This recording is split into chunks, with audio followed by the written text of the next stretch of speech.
তো গাইস, যেমনটা আমরা আগের এপিসোডে দেখেছিলাম, সব ডিসাইপল ফেনজিওর সাথে ফাইট করা শুরু করেছিল। কিন্তু সে ছিল ভীষণ পাওয়ারফুল, যার কারণে সে খুব সহজেই সবার অ্যাটাক ঠেকিয়ে দিচ্ছিল এবং একের পর এক সবাইকে মারছিল। এর ফলে সবার গড পাওয়ার একত্রিত হয়ে যায়, আর তখন সবাই মিলে ফেনজিওর ওপর একটি পাওয়ারফুল অ্যাটাক চালায়। ফেনজিওর জন্য তখন বাঁচা খুবই কঠিন হয়ে পড়ে, তাই ফন সেখানে চলে আসে এবং নিজের বডি তার সাথে মার্চ করতে শুরু করে। এর ফলে ভীষণ পাওয়ারফুল ওরা রিলিজ হতে থাকে, আর তখন ফেনজিও পুরোপুরি এক রেড মাস্ক ডিমানের মতো হয়ে যায়। এরপর আমরা দেখি সেই এনার্জি দেখে সবাই ভীষণভাবে শকড হয়ে যায়। ফেনজিওর বডি থেকে ভয়ঙ্করভাবে ডেন্স ডিকে এনার্জি রিলিজ হতে থাকে। বার্নিং ক্রো বিরক্ত হয়ে বলে যে ডিকে ওরা আবার ফিরে এসেছে, আর এটা দেখে মনে হচ্ছে যেন আমরা কোনো ঘোস্ট মনস্টার দেখছি। কংইয়ান বলে, মানুষটা হঠাৎ করে ওই মেয়েটার সাথে কিভাবে যুক্ত হয়ে গেল? লোজান বলে, সে ফনের সাহায্যে ডিকে পাওয়ার অর্জন করেছে, আর ডিকে পাওয়ারের সাহায্যে এই মর্টাল এনার্জির বাউন্ডারিও পার করে ফেলেছে। এখন ফেনজিওর বডি থেকে আরও দ্রুত ডিকে এনার্জি বেরোতে থাকে, যার কারণে সবার ঠিকমতো দেখতে সমস্যা হচ্ছিল, কারণ ফেনজিও ব্রেক থ্রু করেছে আর এখন সে হাফ গড হয়ে গেছে।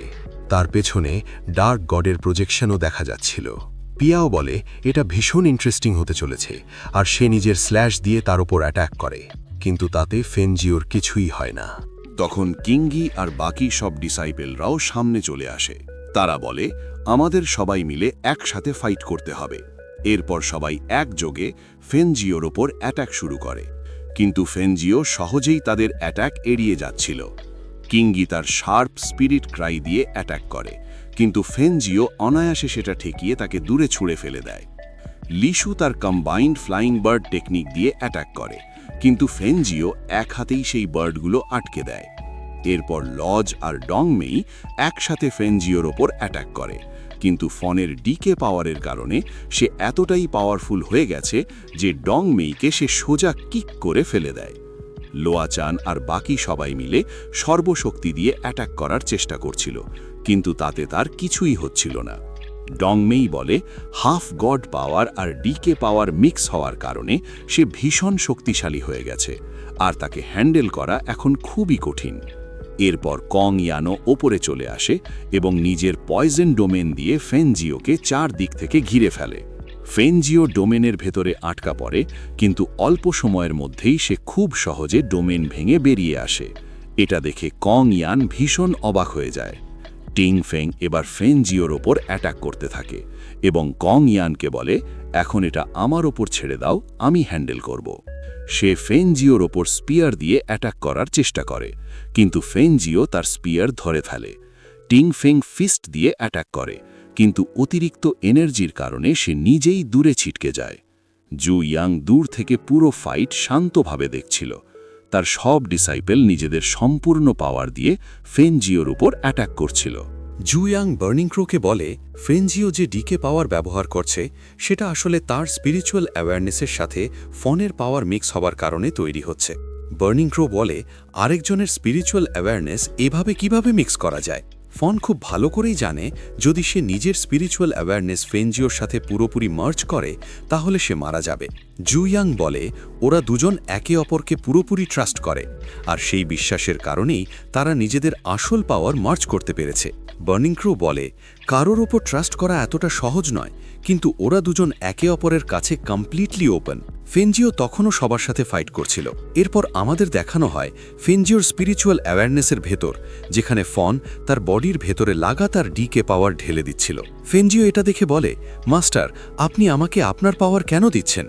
ফন বলে, জুয়েটংয়ের ডিসাইপল এখানে এসে গেছে, যার জন্য তুমি এতদিন অপেক্ষা করছিলে, আর আমি অনুভব করছি সেই মুহূর্তটা খুব কাছেই যখন তুমি আমার সাথে ফাইট করতে পারবে। ফেনজিও বলে, যদি আপনার স্পিরিচুয়াল অ্যাওয়ারনেস পুরোপুরি আমার সাথে মিক্স হয়ে যায় তাহলে আপনার অস্তিত্বই মুছে যাবে। ফন বলে, এই ডিকে পাওয়ারের ভেতরে পুরোপুরি মিলিয়ে শেষ হয়ে যাওয়ার আগেই আমি চাই তোমাকে আমার সব পাওয়ার দিয়ে দিতে, যাতে তুমি গড হতে পারো। কিন্তু ফেনজিও সেটা চায় না। সে রাগ করে বলে, এটা হতে পারে না। ফন বলে, এটা শেষ জিনিস যা আমি তোমার জন্য করতে পারি। ফেনজিও তার এনার্জি প্রতিরোধ করে, ফনের কাছে গিয়ে তাকে জড়িয়ে ধরে এবং বলে, তোমাকে ছাড়া আমি গড হলেও তার কোনো মানে নেই। ফনও ইমোশনাল হয়ে যায় এবং তাকে শক্ত করে ধরে। সে এখন শান্ত ছিল। ফন বলে, তুমি গড হতে চাও না কেন? ছোটবেলা থেকেই তো তোমার স্বপ্ন ছিল স্ট্রংগেস্ট গড হওয়া। ফেনজিও বলে, হ্যাঁ, আমি সেটাই চাইতাম, কিন্তু সেই দিন 4th আর 5th মেরিডিয়ানের বর্ডারে যখন আমি হেভেন/ডি তোমার ওপর অ্যাটাক করেছিলাম, তখনই তুমি তোমার সোল বডি থেকে আলাদা হয়ে গিয়েছিলে। ফন বলে, এতে তোমার কোনো দোষ ছিল না, কারণ সেটাই একমাত্র উপায় ছিল যেটা দিয়ে তুমি আমাকে বাঁচাতে পারতে। ফেনজিও বলে, আমার কারণেই তুমি ওই জায়গায় আটকে পড়েছিলে, তোমার বডিও আলাদা হয়ে গিয়েছিল। এখন আমি আর চাই না আমি আবার আপনাকে হারাই। বাইরে কিঙ্গি আবার ফেনজিওর ওপর অ্যাটাক করার চেষ্টা করে, কিন্তু ফেনজিও একদম নড়ে না। সে কিঙ্গিকে দূরে সরিয়ে দেয় আর তার চোখ দিয়ে জল পড়তে থাকে। এটা দেখে সবাই হতবাক হয়ে যায়। ফেনজিও ফনকে বলে, আপনি স্পিরিট হওয়ার কারণে কোনো টেস্ট অনুভব করতে পারেন না, তবুও আপনি আমার আনা ফ্রুটের সব সময় প্রশংসা করেন। আর এখন আমি চাই আপনাকে আবার নরমাল করতে, আপনার বডি আপনাকে ফিরিয়ে দিতে। এই কারণেই আমি স্ট্রংগেস্ট হতে চেয়েছিলাম, যাতে আমি এই ডিকে পাওয়ারের বিরুদ্ধে ফাইট করতে পারি। ফনও পুরোপুরি ইমোশনাল হয়ে পড়ে, তার চোখ দিয়ে অশ্রু পড়তে থাকে। সে ফেনজিওকে বলে, আমি টেস্ট সেন্স করতে না পারলেও আমি সবসময় জানতাম ফেনজিও, তোমার আনা ফ্রুট সবসময় ডিলিশাস হবে। এরপর তার বডি ধ্বংস হতে শুরু করে, সে ধীরে ধীরে দূরে সরে যেতে থাকে। সে বলে, ফেনজিও, তোমার সাথে আমি অনেক ভালো মুহূর্ত কাটিয়েছি, আর এই মুহূর্তটাই আমার জীবনের সবচেয়ে হ্যাপিয়েস্ট মোমেন্ট। ফেনজিও তাকে থামানোর চেষ্টা করে, কিন্তু ফনের বডি ক্রমশ নষ্ট হয়ে যাচ্ছিল। সে বলে, তুমি আমার খুব খেয়াল রেখেছ, কিন্তু এখন সময় এসেছে নিজের কথা ভাবার। এরপর তার বডি পুরোপুরি নষ্ট হয়ে যায়। ফেনজিও ভেঙে পড়ে, আর বাইরে ডিকে পাওয়ারের এক বিশাল টর্নেডো তৈরি হয়ে যায়। জুইয়াংও অনুভব করতে পারছিল, এমনকি ফেনজিওর কান্নার শব্দও শুনতে পাচ্ছিল। ফেনজিও সম্পূর্ণভাবে ভেঙে পড়েছিল, কারণ ফন ছাড়া তার আর কেউ ছিল না। এরপর জুইয়াং ফেনজিওর স্পিরিচুয়াল অ্যাওয়ারনেসের ভেতরে প্রবেশ করে। ফেনজিও তাকে দেখে অবাক হয়ে বলে, আপনি কিভাবে আমার স্পিরিচুয়াল অ্যাওয়ারনেসের ভেতরে ঢুকতে পারলেন? আপনি খুব পাওয়ারফুল, আপনি ইমমর্টাল জু তংয়ের ডিসাইপল, তাই আমি আশা করি আপনি ফনকে বাঁচাতে পারবেন। সে জুইয়াংয়ের সামনে হাত পা জোড় করে ভিক্ষা করে বলে, দয়া করে আমার ফনকে বাঁচান। জুইয়াং বলে, তার স্পিরিচুয়াল অ্যাওয়ারনেস তোমার সাথে মিক্স হয়ে গেছে। তাই যদি আমি তাকে বাঁচাই, তাহলে তুমি তোমার সব পাওয়ার হারাবে। এমনকি যে টেকনিকে তুমি এতদিন কাল্টিভেট করেছ সেটাও ভুলে যাবে। আমার মাস্টারের হেভেন/ পর্যন্ত ব্যবহার করাও তোমার মনে থাকবে না। তুমি আমার মাস্টারের হেভেন/এর মাত্র অর্ধেকই বুঝেছিলে। এরপর রিয়েল ওয়ার্ল্ডে জু ইয়াং তার কাছে আসে এবং হেভেন/এর ফুল ফর্ম অ্যাক্টিভেট করতে শুরু করে। এটা দেখে সব ডিসাইপল অবাক হয়ে যায়, কারণ অনেক দিন পর মাস্টার নিজে অ্যাকশন নিতে যাচ্ছেন। জু ইয়াং ফেনজিওকে বলে এটা হেভেন/এর সেকেন্ড টেকনিক, যার নাম এগেনস্ট হেভেন। সে সেই স্ল্যাশ দিয়ে ফেনজিওর উপর অ্যাট্যাক করে। আর এর সাথেই এই এপিসোড এখানেই শেষ হয়ে যায়। তো ভিডিও এখানেই শেষ। Good bye. ওকে ওকে, মনে মনে গালি দেওয়া বন্ধ করো, বাকিটুকু এক্সপ্লেন করব, সমস্যা নেই। আমার অডিয়েন্সও লাইক, বেঁচে গেছে শালা। আজকে যদি পুরোটা এক্সপ্লেন না করতো, তাহলে স্ক্রিনে রাখা ডেজার্ট ইগল দিয়ে একদম হেডশট দিতাম। কি মনে মনে এটাই তো ভাবছিলে, তাই না? ওকে, পরের টুক দেখা যাক। এরপর আমরা দেখি জু ইয়াং ফ্যাং জুয়োর ওপর হেভেন/ দিয়ে অ্যাটাক করে, যার ফলে তার স্পিরিচুয়াল অ্যাওয়ারনেস থেকে সব ডিকে পাওয়ার একটা পোর্টালের মাধ্যমে বাইরে বেরিয়ে যায়। আর ফ্যাং জুয়োর ভেতর থেকে বেরিয়ে আসা তীব্র এনার্জির কারণে সে আবার নর্মাল হয়ে যায়। তার ভেতরের ডিকে পাওয়ার বাইরে বেরিয়ে আসছিল। যে ডিকে গার্লকে জু ইয়াং বাঁচিয়েছিল, সে এখন জু ইয়াংয়ের কাছে এসে পৌঁছায়। সে বলে যে এই এনার্জিটার সাথে সে খুব ফ্যামিলিয়ার ফিল করছে, কারণ এটা ছিল ফ্যাংয়ের সেকেন্ডারি বডি। জু ইয়াং তাকে বলে ভয় পাওয়ার কোনো দরকার নেই, আর নিজের স্পিডকে এই এনার্জির সাথে মার্জ করতে হবে। ডিকে গার্লস সেই এনার্জিটাকে টাচ করে ফেলে, আর তখনই সে সেই এনার্জির সাথে ফর্জ হতে শুরু করে। জু ইয়াংয়ের এনার্জির কারণে তার বডি বদলাতে থাকে। টিংফিং আর লিয়াশু এটা দেখে অবাক হয়ে যায় এবং বলে, মাস্টার, আমরাও এই টেকনিক শিখতে চাই। ডংমিং বলে যে অ্যানসেস্টার এইবার শুধু সেলেস্টিয়াল পাওয়ার নয়, টাইম পাওয়ারও ব্যবহার করেছে। আর এখন সেই ডিকে পাওয়ারের বডিও ওই এনার্জির সাথে মিলে ফ্যাংয়ের বডিকে কনডেন্স করে দেয়, যার ফলে ফ্যাং এখন সম্পূর্ণ নর্মাল হয়ে যায়। ফ্যাংজুও তাকে ধরে ফেলে, কিছুক্ষণ পর ফ্যাংয়ের হুঁশ ফিরে আসে। সে ফ্যাং জুওকে দেখে খুশি হয়। ফ্যাং তার আগের স্মৃতিগুলো ভুলে গিয়েছিল, তাই সে ফ্যাং জুওকে দূরে ঠেলে দিয়ে তাকে ভাই বলে ডাকে না। সে জানায় যে ডিকে পাওয়ার 4th মেরিডিয়ান দিয়ে আমাদের দিকেই আসছিল, কারণ ফ্যাংয়ের এখন শুধু কয়েকশো বছর আগের স্মৃতিগুলোই মনে আছে, যখন ফ্যাং জুওর হ্যাভেন স্ল্যাশের কারণে তার বডি আর স্পিড আলাদা হয়ে গিয়েছিল। জু ইয়াং তাকে শান্ত করে বলে যে ডিকে ব্যারিয়ার আর বাকি সব কিছু এখন নর্মাল হয়ে গেছে, এখন আর কোনো ডেঞ্জার নেই। সানিয়া বলে এটা দেখে মনে হচ্ছে ফ্যাং যখন নিজের স্পিড থেকে আলাদা হয়েছিল তারপর থেকে যা কিছু ঘটেছে সবই সে ভুলে গেছে। সানিয়া আরও বলে এটা একটা ভালো ব্যাপার, এতে করে তার কোনো দুঃখ থাকবে না।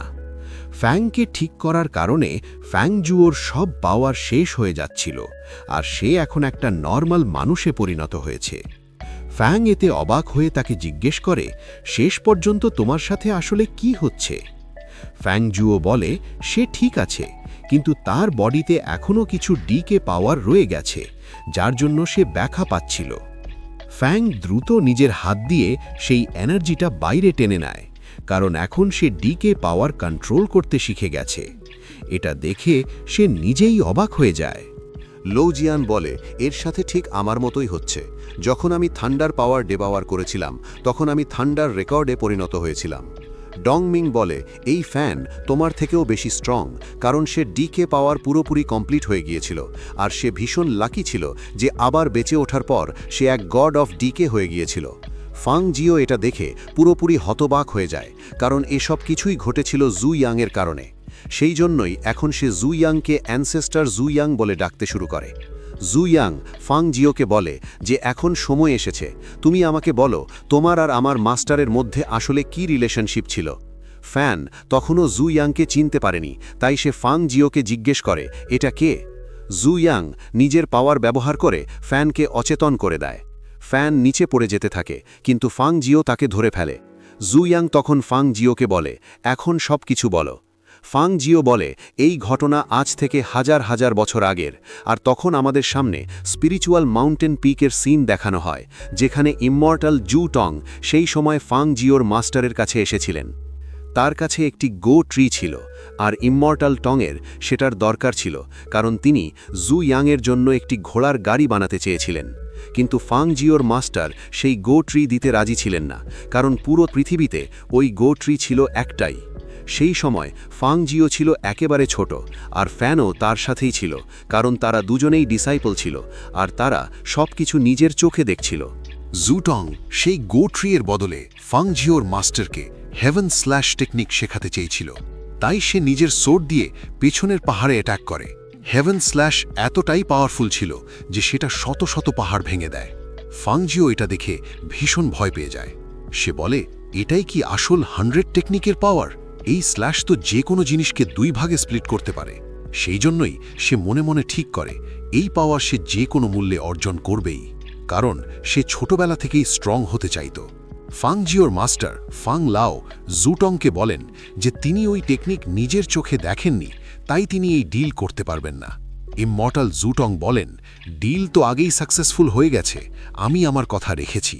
এরপর সে নিজেই গো ট্রি কেটে নিয়ে সেখান থেকে চলে যেতে থাকে। ফাং লাও এতে ভীষণ রেগে যায় এবং তাকে আটকাতে এগিয়ে যায়, কিন্তু জুটং তার সামনে দাঁড়িয়ে যায়। ফাং লাও তখন তার সাথে ফাইট করতে পারেনি। সে জুটংকে বলে এই গো ট্রি পুরো পৃথিবীতে একটাই। ইমমর্টাল জুটং উত্তর দেয় এই গাছ আমার টেকনিকের চেয়ে বেশি মূল্যবান নয়। যদি তুমি 7 স্ল্যাশ টেকনিক শিখতে না চাও তাহলে সেটা তোমার ডিসাইপলদের শিখিয়ে দিও। আমার আশা এই টেকনিক তাদের জন্য খুব ইউজফুল হবে। এই কথা বলে জুটং সেখান থেকে চলে যায়। ফাং লাও কিছুই করতে পারে না। তার মাথা ঘুরতে থাকে, কিন্তু ফ্যাং জিও তাকে ধরে ফেলে। ফ্যানও সেখানে আসে আর নিজের মাস্টারকে বলে চিন্তা করার কিছু নেই, হেভেন স্ল্যাশ ওই গাছের থেকেও অনেক বেশি মূল্যবান, আর যাই হোক আপনি তাকে হারাতেও পারতেন না। সেই সময় ফ্যাং জিওর মনে ঝুটংয়ের প্রতি ভীষণ আগ্রহ জন্মায়। সে নিজের মাস্টারকে জিজ্ঞেস করে ওই পার্সন আসলে কে ছিল। তখন ফ্যাং লাও বলে সে এক জঘন্য মানুষ, টিলিং সেক্টের ওনার, যার নাম ঝু তং টিং। আর যদি তুমিও স্ট্রংগেস্ট হতে চাও তাহলে তোমাকে কঠোর পরিশ্রম করতে হবে। আমি তাকে হারাতে পারিনি, কিন্তু যদি তুমি তার ডিসাইপলকে হারাতে পারো তাহলে স্ট্রংগেস্ট হতে পারবে। আর একবার যদি তুমি টিলিং সেক্টের ওনার হয়ে যাও তাহলে তুমি সব কিছু অর্জন করতে পারবে। ফ্যাং জিও স্ট্রংগেস্ট হতে চেয়েছিল, তাই সেই দিন থেকেই সে টিলিং সেক্টের ওনার হওয়াকে নিজের লক্ষ্য বানিয়ে নেয়। আর এই কারণেই সে ঝুইয়াংয়ের সাথে ফাইট করে তাকে হারাতে চেয়েছিল। ফ্যাং জিও এখন ঝুইয়াংকে বলে, আমি স্ট্রংগেস্ট হতে চেয়েছিলাম শুধু নিজের জন্য নয়, বরং যাকে আমি কেয়ার করি তাকে বাঁচানোর জন্য। ঝুইয়াং তাকে জিজ্ঞেস করে, তোমার ইমমর্টাল ক্ল্যান আর ডিমন ক্ল্যান একসাথে মনস্টার ক্ল্যানকে আক্রমণ করতে চেয়েছিল কেন? নিশ্চয়ই তোমাদের আর কোনো ইম্পর্ট্যান্ট গোল ছিল? ফ্যাং জিও বলে, আমরা সেকেন্ড মেরিডিয়ানে যাওয়ার পথ খুলতে চেয়েছিলাম। এটা শুনে সুমেই অবাক হয়ে যায়। ফাংজিও বলে, আমরা আগেই জানতাম যে ডিকে পাওয়ার ধীরে ধীরে ফোর্থ আর ফিফথ মেরিডিয়ানসও গ্রাস করবে, কিন্তু সেকেন্ড মেরিডিয়ান হল গ্রেটেস্ট ইমমর্টালের বাসস্থান, তাই সেটা একটা সেফ জায়গা। চুচুও বলে সে এই কথা আগেও শুনেছে, কিন্তু কেউ জানে না সেকেন্ড মেরিডিয়ানে কিভাবে পৌঁছাতে হয়। জুইয়াং বলে, এটা কোনো রিউমার নয়। ফাংজিও, তোমরা ইমমর্টাল, ডিমন আর মনস্টার পাওয়ার কম্বাইন করে তার সাথে ডিকে পাওয়ার মিশিয়ে সেকেন্ড মেরিডিয়ানে পৌঁছাতে চেয়েছিলে। ফাংজিও বলে, আপনি একদম ঠিক বলেছেন। আমার সন্দেহ ছিল যে এই ডিকে কারাপশন পাওয়ার সেকেন্ড মেরিডিয়ান থেকেই এসেছে, কিন্তু আমার কাছে কোনো এভিডেন্স ছিল না। এটা শুধু আমার একটা ধারণা। আর অবশ্যই সেকেন্ড মেরিডিয়ানের সাথে বাকি মেরিডিয়ানসে ছড়িয়ে থাকা গডসের কোনো কানেকশন আছে। বার্নিং ক্রো বলে, যদি তাই হয় তাহলে আমাদের সেকেন্ড মেরিডিয়ানে যেতে হবে। আমরা সবাই জানি থার্ড মেরিডিয়ানে একটি ট্রান্সপোর্টেশন ফরমেশন আছে যেটা অ্যানসেস্টার খুঁজে পেয়েছে, আর সেটার সাহায্যে আমরা সেকেন্ড মেরিডিয়ানে পৌঁছাতে পারি। জুইয়াং উঠে দাঁড়ায়, কারণ এখন তারা সেকেন্ড মেরিডিয়ানে যাওয়ার জন্য প্রস্তুত ছিল। ঠিক তখনই ইউন লাও সেখানে এসে যায়। সে বলে, তোমরা সবাই কি মনে করো, আমার ডিমন ক্ল্যান হেরে গেছে? জুইয়াং তাকে বলে, তুমি কি এইড ইউনলাও? ইউনলাও বলে, তুমি আমাকে একদম ঠিক চিনেছ। জুইয়াং ঠান্ডা গলায় বলে, বলো তো, তুমি কিভাবে মরতে চাও? এরপর আমরা দেখি ইউলাও জিয়াংকে বলে যে তার নিউ ডিমন এম্পায়ার কিয়াস সত্যিই খুব ইমপ্রেসিভ ছিল, কিন্তু সে কখনো আশা করেনি যে সেটা তোমাদের হাতে পড়ে যাবে, আর এই যুদ্ধ তোমাদের হাতেই শেষ হবে। বার্নিং ক্রো জুইয়াংকে বলে, বস, আমি এর কাছ থেকে আমার প্রতিশোধ নিতে চাই। এ আমার ডিমন ক্ল্যানের মানুষদের ভীষণভাবে আঘাত করেছে। এরপর জুয়াং সেখানেই বসে পড়ে, আর বার্নিং ক্রো ইউলাওয়ের সঙ্গে ফাইট শুরু করে। ইউলাও তাকে বলে, বার্নিং ক্রো, তুমি একদমই বদলাওনি, আর সে তাকে ইয়া বলে ডাকে। বার্নিং ক্রো অবাক হয়ে বলে, তুমি আমাকে চিনতে পারো? তারপর আরও বিস্ময়ে বলে, তুমি তো ময়ূ, কিন্তু এখন তুমি অনেক বড় হয়ে গেছো, আর তুমি এখন আগের চেয়েও বেশি ক্রুয়েল হয়ে উঠেছ, তাই এখন আমি তোমাকে মেরে ফেলব। জায়াফান বলে, বার্নিং ক্রো এর কথা শুনে মনে হচ্ছে সে হাজার হাজার বছর ধরে জীবিত। ইউলাও বার্নিং ক্রোকে বলে, তুমি আমার পদ্ধতিগুলোকে ক্রুয়েল বলছো, কিন্তু আমি তো শুধু আবর্জনা পরিষ্কার করছিলাম। বার্নিং ক্রো রাগে নিজের রিয়েল ফর্মে ট্রান্সফর্ম হয়ে যায় এবং বলে, তোমার কি মনে হয় আমার সব লোক কি আবর্জনা ছিল? তুমি শুধু আমার মানুষদেরই না, পইওয়ান আর বাতিদেরও মেরে ফেলেছ। ইউলাও বলে, এই এরা এখন বদলে গেছে। আগের সময় একটাই টেরিটরিতে সার্ভাইভ করে বেঁচে থাকা যেত, কিন্তু এখন আমাকে আরও জায়গা এক্সপ্যান্ড করতে হবে, তাই নতুন ডিমন ইনভারারের জন্য আমাকে কিছু লোককে স্যাক্রিফাইস করতে হয়েছে, কিন্তু তুমি আমার কথা বুঝতে পারবে না। বার্নিং ক্রো বলে, যদি তাই হয় তাহলে এখন আমি তোমাকে আমার আগুনে পুড়িয়ে ফেলব। এই বলে সে তার ফায়ার পাওয়ার দিয়ে অ্যাট্যাক করে। ইউলাও সেটা সামলাতে পারছিল না, কিন্তু জিয়াং সামনে এসে ইউলাওকে প্রোটেক্ট করে এবং সেই ফায়ার থামিয়ে দেয়। এটা দেখে ইউলাও অবাক হয়ে যায়। অ্যান্সি বার্নিং ক্রোকে বলে, জুলাওর কাছ থেকে যা যা ভুল হয়েছে তার জন্যে আমি তোমার কাছে ক্ষমা চাইছি, আর সেই ঋণ শোধ করার জন্যে আমি প্রস্তুত। কিন্তু সে আহত হয়ে দূরে সরে যায়। ইউলাও অ্যান্সিকে বলে, তোমার আমার জন্য এসব করার দরকার নেই। তোমাকে ডেভেলপ করতে আমি অনেক পরিশ্রম করেছি। তোমার বেঁচে থাকা জরুরি।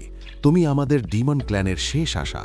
কিন্তু সে ইউলাওর কথা শোনে না আর বার্নিং ক্রো এর সামনে দাঁড়িয়ে যায়। বার্নিং ক্রো তার উপর ফায়ার পাওয়ার দিয়ে অ্যাট্যাক করতে থাকে, কিন্তু ঠিক তখনই ইউলাও নিজের পাওয়ার ব্যবহার করে নিজেকেই ডিস্ট্রয় করে ফেলে। এর ফলে ইউলাও মরতে শুরু করে। সে বার্নিং ক্রোতে বলে, এখন কি তুমি আমার কাজের জন্য আমাকে ক্ষমা করতে পারো? এই কথা বলেই সে শেষ নিঃশ্বাস ত্যাগ করে। জিয়াং এতে খুব দুঃখ পায়। সুনিয়ান বলে, ইউলাও তার সব মেরিডিয়ান্স নষ্ট করে ফেলেছে। বার্নিং ক্রো অ্যান্সিকে বলে, তুমি পুরো ডিমন ক্ল্যানের কিং, কিন্তু এখন তোমাকে এই ডিমন এম্পায়ারের পজিশন ঠিকভাবে সামলাতে হবে আর সব ডিমন ক্ল্যানের মানুষকে সমানভাবে দেখতে হবে। এরপর অ্যান্সি সেখান থেকে চলে যেতে থাকে।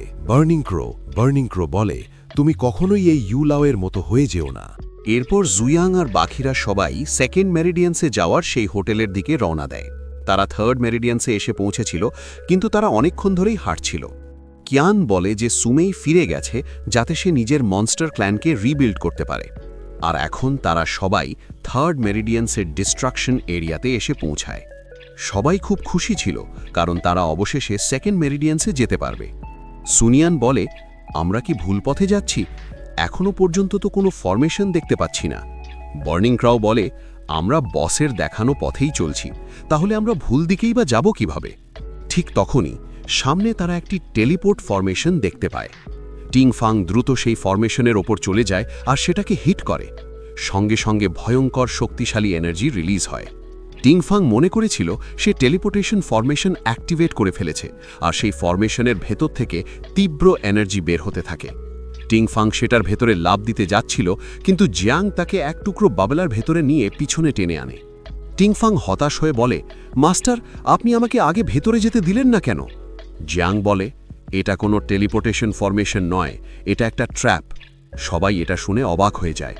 ঠিক তখনই সেই এনার্জি থেকে সেখানে একটি ভয়েড ক্র্যাক তৈরি হয়, যা চারপাশে সবকিছু নিজের ভেতরে টানতে শুরু করে। সবাই তীব্র প্রেসারের মুখে পড়ে যায়, আর তাদের ভীষণ কষ্ট হচ্ছিল। জুয়াং নিজের পাওয়ার ব্যবহার করে সেই ভয়েড ক্র্যাক ধ্বংস করে দেয়। কুইংই বলে, শেষ পর্যন্ত এখানে কেই ভয়েড ফরমেশন তৈরি করেছিল? কে জানে কত মানুষ মারা গেছে যারা সেকেন্ড মেরিডিয়ান্সে যাওয়ার চেষ্টা করেছিল। কোয়াং বলে, এই ডেজার্টে তো কিছুই নেই, তাহলে শেষ পর্যন্ত সেকেন্ড মেরিডিয়ান্সে যাওয়া সম্ভব কিভাবে? জুয়াং তখন ইয়েজু আর ওয়েননিংয়ের দিকে তাকায়, ওরাও তাদের সঙ্গেই আসছিল। বার্নিং ক্রো বলে, এই দুজনের সঙ্গে শেষ পর্যন্ত কি সমস্যা? জিয়াং বলে, তোমরা দুজনের ভেতরে এখনও যে লুকিয়ে আছো, তাড়াতাড়ি বেরিয়ে এসো। হোনিং আর ইয়েজু কিছুই বুঝতে পারছিল না, আর দুজনই অবাক হয়ে যায়। জুয়াং নিজের পাওয়ার ব্যবহার করে তাদের ভেতর থেকে মজু সোল পাওয়ার টেনে বের করে আনে। সেখান থেকে এক ধরনের এনার্জি বেরিয়ে আসে। ওরা দুজনেই এতে ভীষণ ভয় পেয়ে যায়। সেই এনার্জি জুয়াংকে বলে, অ্যানসেস্টার জুয়াং, আপনি শেষ পর্যন্ত আমাকে কবে নোটিস করেছিলেন? জুয়াং বলে, আমি যখন শুরুতে এখানে এসেছিলাম তখনই সেই ভিলেজে তোমাকে লক্ষ্য করেছিলাম, কারণ তখন তুমি এই দুজনকে পালাতে সাহায্য করেছিলে, আর তখনই আমি তোমার অরা অনুভব করেছিলাম। সেই এনার্জি ধীরে ধীরে নিজের রিয়াল ফর্মে কনডেন্স হয়ে যায়, আর সেটা ছিল একটি মেয়ে। সে বলে, আপনার এই কথাগুলোর জন্যই আমি আপনার সম্পর্কে আরও বেশি জানতে আগ্রহী হয়ে উঠেছি। লি অ্যাশ বলে, তুমি শেষ পর্যন্ত কে? সে বলে, আমি সেকেন্ড মেরিডিয়ান্সের একজন পার্সন। এটা শুনে সবাই চমকে যায়। ডং মেই আর লুও জ্যান একসঙ্গে তার উপর অ্যাটাক করতে যায়, কিন্তু তারা তাকে আঘাত করতে পারে না। উল্টো সে তাদের দুজনের পেছনে এসে দাঁড়ায়। সে বলে, মানুষের ইমোশন খুবই অদ্ভুত, কখনো রাগ, কখনো দুর্বলতা। তোমাদের সবার ভেতরেই কিছু না কিছু ইমোশন আছে, যেমন এলা দুজন ভয় পেয়েছে। কিন্তু জিয়াং, তোমার ভেতরে আমি কিছুই ফিল করতে পারছি না। জিয়াং তাকে বলে, তুমি খুবই দুর্বল। সে নিজের পাওয়ার দিয়ে তার উপর ভয়ঙ্কর প্রেশার তৈরি করতে শুরু করে, যেটা সে সহ্য করতে পারছিল না। সে বুঝতে পারে যে জুয়াং তার উপর শ্যাকেলস অফ স্পেস ব্যবহার করেছে। সে ভাবে 5 লাখ বছর পুরনো কোনো হোলি গডও এই টেকনিক ব্যবহার করতে পারত না, তাহলে ও শেষ পর্যন্ত এটা কিভাবে কন্ট্রোল করছে? জিয়াং তাকে বলে, তোমার এখনো সময় আছে, আমাকে এমন কিছু বলো যাতে আমি তোমাকে না মারি। মেয়েটি বলে, আমি একজন সুপারভাইজার, আমাকে এখানে পাঠানো হয়েছিল যাতে আমি 5th মেরিডিয়ান্সের সবচেয়ে স্ট্রংগেস্ট পার্সনকে 5th মেরিডিয়ান্সে নিয়ে যেতে পারি। জুয়াং তখন তার উপর থেকে নিজের প্রেশার সরিয়ে নেয়। সে বলে, আগে আমার মনে হয়েছিল ফ্যাং জি খুব পাওয়ারফুল, তাই আমি তাকে নিয়ে যেতে চেয়েছিলাম, কিন্তু অ্যানসেস্টার জুয়াং, আপনাকে দেখার পর আমার মনে হয়েছে সেকেন্ড মেরিডিয়ান্সে যাওয়ার জন্য আপনি সুটেবল, কারণ আপনার অরা খুবই ইন্টারেস্টিং। এরপর সে নিজের পাওয়ার ব্যবহার করে সেখানে সেকেন্ড মেরিডিয়ান্সে যাওয়ার এন্ট্রেন্স খুলে দেয়। সেখানে একটি পোর্টাল অ্যাক্টিভেট হয়। সে বলে, অ্যানসেস্টার জুয়াং, আপনার গড জাজমেন্ট রেলমে স্বাগতম। এর সঙ্গেই এই এপিসোড এখানেই শেষ হয়ে যায়।